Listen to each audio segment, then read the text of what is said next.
ইমামে হুসাইন যদি ময়দানে কারবালায় সেদিন শাহাদাত বরণ না করতেন, আজকে গোটা দুনিয়ার ঘরে ঘরে জিদ পয়দা হতো। আর ময়দানে কারবালায় ইমামে হুসাইন শাহাদাত বরণ করে আমাদেরকে উজ্জীবিত করেছেন, হুসাইনি চেতনায় সমৃদ্ধ করেছেন। কিয়ামত পর্যন্ত দুটি দল থাকবে, 72 দল, সবাই জাহান্নামী হলেও এজিদকে সমর্থন করবে। আর একটি ফেরকা নাজি, জান্নাতি আহলে সুন্নাত ওয়াল জামাত। আমাদের আহলে সুন্নাত ওয়াল জামাতেই ইমামে হুসাইন রাদিয়াল্লাহু তাআলা আহলে বাইতে রাসূলের প্রেমে থাকবে, হুসাইনিয়তকে উজ্জ্বল করবে, হুসাইনিয়তকে বুলন্দ করবে, এজিদিয়তকে দফন করবে। চিৎকার দিয়ে বলুন সুবহানাল্লাহ।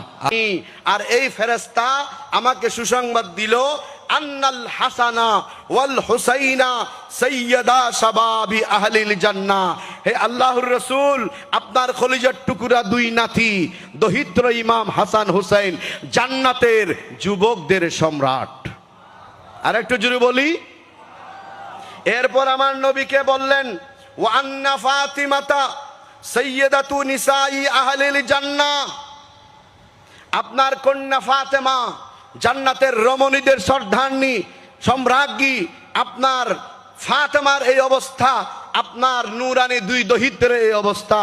এই সুসংবাদ ফাবাশশারানি, ওই ফেরেশতা যিনি জমিনে একবারও নাজিল হয় নাই, শুধুমাত্র হাসান এবং হুসাইন ইমাম আলী মাকাম, ইমামে হাসান এবং হুসাইন মা ফাতেমা জাহরার মর্যাদা, তাজিম, মর্তবা, মর্যাদা, পজিশন আল্লাহ কি দান করেছেন, সেই মর্যাদার সুসংবাদ দেওয়ার জন্য একমাত্র এই ফেরেশতা পৃথিবীতে আমি নবীর কাছে আল্লাহ পাঠিয়েছিলেন।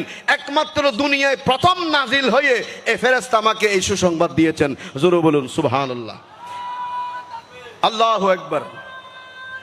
ইয়া রাসূলুল্লাহ, ইয়া গাউসুল আজম দস্তগীর, জিন্দাবাদ, জিন্দাবাদ, জিন্দাবাদ। তাই ইমামে আলী মাকাম, ইমামে হুসাইনের মর্যাদা আমার নবীকে আল্লাহর পক্ষ থেকে জানিয়ে দেওয়া হয়েছে জান্নাতীদের সম্রাট। বলেন না কাদের? একটু সবাই জোরে সোরে বলি, কাদের? আর এজিদ সম্পর্কে এটা আমার নবীর হাদিস। নবী পাক সুসংবাদ দিলেন, সুসংবাদ পেলেন, আমাদেরকে বললেন আমার দুই নাতি হাসান হুসাইন জান্নাতীদের সম্রাট, মা ফাতেমা জান্নাতীদের সম্রাজ্ঞী। এখন আসুন এজিদের সম্পর্কে আমার নবী কি বলেছেন। এজিদ সম্পর্কে আমার নবী বলেছেন, আউয়ালু মান ইউবাদদিলু সুন্নতি রাজুলুম মিন বনি উমাইয়া ইউকালু লাহু ইয়াজিদ। উচ্চ আওয়াজে বলি নাউজুবিল্লাহ। হোসাইন সম্পর্কেও পরিষ্কার, ইমামে হাসান রাদিয়াল্লাহু তাআলা সম্পর্কেও পরিষ্কার ধারণা।